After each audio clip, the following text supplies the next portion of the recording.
कि पुतिन साहब तो पहुंच गए हैं इंडिया। पुतिन साहब के इंडिया पहुंचने का मतलब ये है, इंडिया इस वक्त पूरी ग्लोबल जो मीडिया है उसकी सेंटर ऑफ अट्रैक्शन है, क्योंकि वहां पे सिचुएशन ही ऐसी है। भारत और रूस के बीच रणनीतिक साझेदारी के 25 वर्ष पूरे होने के मौके पर रूस के राष्ट्रपति व्लादिमीर पुतिन भारत के आधिकारिक दौरे पर आए हैं। पुतिन का भारत आना इस वक्त दुनिया की सबसे बड़ी खबर बन गया है। पीएम मोदी सारे प्रोटोकॉल तोड़कर अचानक अपने दोस्त व्लादिमीर पुतिन को लेने एयरपोर्ट पहुंच गए। पुतिन का विमान जब दिल्ली में लैंड कर रहा था तो पीएम मोदी पहले से ही वहां इंतजार कर रहे थे। नेवर कम इन पाकिस्तान, मुझे नहीं याद कभी वो पाकिस्तान आए हैं। अच्छा, बेशक जो भी है, हम पाकिस्तान तो अब कभी रिसीव भी नहीं कर सकता पुतिन को। In my assessment Pakistan can not receive Putin at this moment. Putin Bharat के वज़ीर-ए-आज़म नरेंद्र मोदी को एक बहुत बड़ी पेशकश करने जा रहे हैं। कहा जा रहा है वो ये है कि मजीद S-400 लेने की बातें होंगी, Su-57 के हवाले से बातें होंगी और दीगर जो रशिया की इंतहाई अहम टेक्नोलॉजी है उसके तबादले की बात की जाएगी। और रशिया तो पहले ही ये कह चुका है कि हम Su-57 बनाने के हवाले से जो पूरा अपना प्रोडक्शन यूनिट है वो हम भारत के अंदर भी लगाने के लिए तैयार हैं। इससे ये होगा कि जो भारत के इंजीनियर हैं वो भी सीख सकेंगे। तो बातें तो इस विजिट से पहले ही हो चुकी हैं, अब हतमी तौर के ऊपर एग्रीमेंट होने हैं और मजीद इन दोनों ममालिक ने अपने ताल्लुकात को नई बुलंदियों तक लेके जाना है। और एक खास बात ये भी है कि एक ऐसे वक्त में प्रेसिडेंट पुतिन इंडिया आ रहे हैं जब प्रेसिडेंट ट्रंप की तरफ से इंडिया पे बहुत ज़्यादा प्रेशर है कि रशिया से पीछे हटें और जो रशिया से ऑयल इंपोर्ट करते हैं उसको मुकम्मल तौर पर बंद कर दें। इंडिया एक बार फिर से पाकिस्तान के खिलाफ जंग की तैयारी कर रहा है। अब इंडिया ये चाहता है कि किसी ना किसी सूरत हमें वो तमाम दिफाई साजो सामान और टेक्नोलॉजी हासिल हो जाए, वो असलहा मिल जाए, वो वेपन्स मिल जाए कि जिससे पाकिस्तान हमारा मुकाबला ना कर सके। अमेरिका के कई सांसदों ने डोनाल्ड ट्रंप सरकार से कहा है कि हमें भारत से रिश्ते तुरंत ठीक करने होंगे, हमें पाकिस्तान के खिलाफ एक्शन लेना होगा। अमेरिकी संसद के 44 सांसदों ने अपने ही विदेश मंत्री मार्को रूबियो को चिट्ठी लिखकर पाकिस्तान के प्रधानमंत्री शहबाज शरीफ और आर्मी चीफ असीम मुनीर पर तत्काल प्रतिबंध लगाने की मांग कर दी है। अमेरिका के इन 44 ताकतवर सांसदों ने डोनाल्ड ट्रंप सरकार के खिलाफ ही मोर्चा खोल दिया है। इन सभी ने कहा है कि हमें पाकिस्तान को सबक सिखाना होगा। हैरानी तो तब हुई जब इन 44 सांसदों ने डोनाल्ड ट्रंप सरकार से कहा कि हमें शहबाज शरीफ और असीम मुनीर का वीजा कैंसिल कर देना चाहिए, इनकी संपत्ति को भी जब्त कर लेना चाहिए। अमेरिकी सांसदों ने आरोप लगाया है कि पाकिस्तान में सेना ही सरकार चला रही है, देश में आम लोगों के अधिकारों का बड़े पैमाने पर हनन हो रहा है। विदेश में रहने वाले पाकिस्तानी मूल के अमेरिकी नागरिकों को भी सरकार के खिलाफ आवाज उठाने पर धमकियां दी जा रही हैं। यहां तक कि पाकिस्तान में काम करने वाले अमेरिकी एम्बेसी के अधिकारियों को भी धमकियां मिल रही हैं।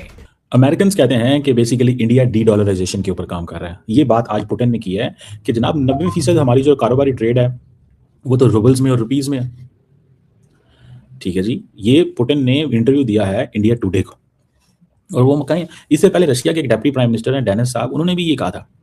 तो ये जो ब्रॉडर ट्रेंड है जो डी डॉलराइजेशन की, इंडिया और पुतिन साहब उसमें बराबर के शरीक हैं। तो अब इंडियंस क्या कहते हैं, कहते हैं जी हम तो किसी करेंसी को अंडरमाइन नहीं कर रहे, हम किसी करेंसी को अंडरमाइन नहीं कर रहे। आप जरा उनकी पॉलिटिक्स चेक करें हमारे दोस्तों की भारत में, वो कहते हैं हम किसी करेंसी को अंडरमाइन नहीं कर रहे, बट इन रियलिटी हम क्या कर रहे हैं, हम तो डॉलर को कमजोर कर रहे हैं और हम तो अपने रुपये को स्ट्रेंथन कर रहे हैं, डॉलर के पीछे नहीं पड़ा हुआ। इस बात को थोड़ा समझें।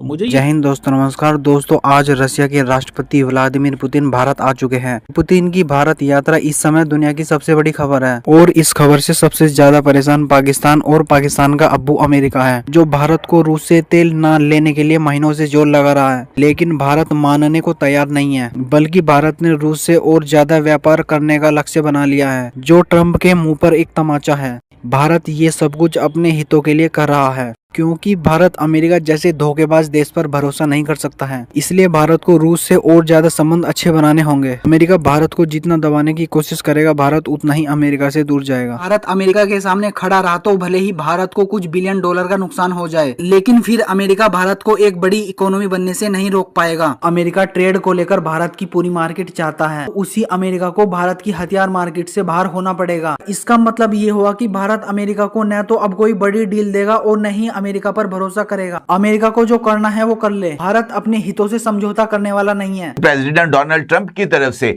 इस बात का इजहार एक से ज्यादा मर्तबा किया गया कि जनाब Indian prime minister Narendra Modi ने ट्रंप को इस बात का यकीन दिलाया है कि वो रूस से तेल की खरीदारी बंद कर देंगे, बजाय इसके कि रूस से तेल की खरीदारी बंद की जाती, इंडिया की तरफ से नवंबर के अंदर जो रशियन ऑयल की प्रोक्योरमेंट है उसमें रिकॉर्ड इजाफा इजाफा देखने को मिला। ना सिर्फ रिकॉर्ड इजाफा देखने को मिला बल्कि चंद ऐसी सैटेलाइट इमेजेस भी सामने आए हैं अमेरिकन मीडिया के जरिए जिसमें समंदर के बीच में इंडियन शिप्स रशियन शिप्स से तेल अपनी शिप्स के अंदर ट्रांसफर करती हुई नजर आ रही हैं। तो इसका मतलब यह है कि अमेरिकन प्रेसिडेंट डोनाल्ड ट्रंप को नरेंद्र मोदी की तरफ से टोपी पहनाने की कोशिश की गई।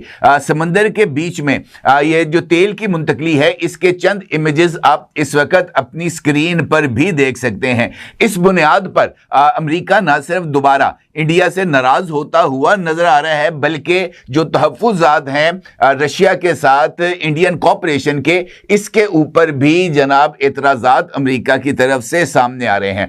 ये आप over the period of time थोड़ा सा आपको पता चलेगा कि जो इंडियन लीडरशिप है they have decided this one thing कि हमने अमेरिका को एक टफ टाइम देना है। They are into this game. वो कहते हैं देना ही देना, किसी को अच्छा लगे किसी को बुरा लगे, कोई क्या समझता है, Indians are not going to back off नहीं करने जा रहे। ये मुझे नज़र आ रहा है। और पुतिन साहब जो हैं उस हवाले से उन्होंने अपना एक ताल्लुक इंडिया की मोदी साहब से रखा हुआ है। एक तो बात ये हो। दूसरी बात ये है कि अगर आप देखें ओवरऑल ये जो इंटरव्यू है उसमें ये इन्होंने कहा जी हमारा ताल्लुक जो है इंडिया के साथ वो इसलिए इम्पॉर्टेंट है कि इंडिया जो है वो अपनी foreign policy under pressure change नहीं करता। ठीक है जी। ये इंडिया ने उन्होंने मेरे ख्याल है 20 सालों में कहा जाता है कि इन 2 डेकेड्स ये पहली दफ़ा शायद हुआ है कि पुतिन जो है उसने किसी इंडियन चैनल को इंटरव्यू दिया। ठीक है जी। और जो क्रेमलिन का जो कैथरीन हॉल है मॉस्को में वहाँ पे ये जो है वो रिकॉर्ड हुआ। और जैसे ही वो जा रहे थे विज़िट करने 5 दिसंबर के हवाले से, और जिसमें नरेंद्र मोदी साहब की जो जियोपॉलिटिकल एंड इकोनॉमिक जियोपॉलिटिकल जो सोच है नरेंद्र मोदी की उसके हवाले से बात हुई and so on and so fourth. So India Russia जो टाइज हैं उन्होंने कहा जी कि हमारा स्पेशल प्रिविलेज्ड पार्टनरशिप है और ये सोवियत इरा की सॉलिडारिटी है इंडिया के इंडिपेंडेंस मूवमेंट का हिस्सा है और हमारा जो म्यूचुअल ट्रस्ट और लीडरशिप है ये उन्होंने कहा जी हमारा भी बेसिकली म्यूचुअल ट्रस्ट है दोनों मुल्कों का।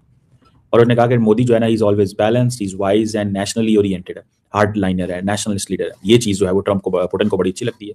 अमेरिकन को बुरी लगती है कि हमने तो यार इस बंदे के लिए सारा कुछ कर दिया मोदी के लिए, हमने तो इस बंदे के लिए सब कुछ कर दिया मोदी के लिए, इसने हमारे लिए क्या किया? समझ रहे हैं आप? हमने क्या कर दिया? ये एक चीज़ जो है दैट इज देयर। और दूसरी बात ये है कि असल में तो पुतिन को ये कहा जा रहा है कि हमने ग्लोबल प्रेशर जो है उसको रोका हुआ, ग्लोबल प्रेशर को रोका हुआ। और ये एक मैसेज दिया कि जनाब देखें ये हमारा जो है ना ये ऐसे ही चलेगा, ऐसे ही हैं हम, और हम अपना ये प्रेशर जो है उसको समवेयर कहीं ना कहीं किसी न किसी जगह पे अगर हमारे ऊपर आएगा तो हम इसको रेजिस्ट करेंगे। हम उस तरह नहीं है कि हम इस प्रेशर को बर्दाश्त कर लें। That is one thing I got. अब दूसरी बात यह है कि अगर आप सिर्फ देखें कि जो पुतिन साहब के हवाले से जो वेलकम हो रहा है, वेलकम बहुत ज़्यादा हो रहा है। ठीक है जी। वेलकम इस तरह हो रहा है कि पूरी दुनिया के अंदर ये पैगामात आ रहे हैं इंडिया से कि देखें जनाब इजिप्ट के अंदर क्या हो रहा है, फ़लाँ जगह पे क्या हो रहा है, फ़लाँ जगह पे क्या हो रहा है। मतलब that is something which is significant. ठीक है।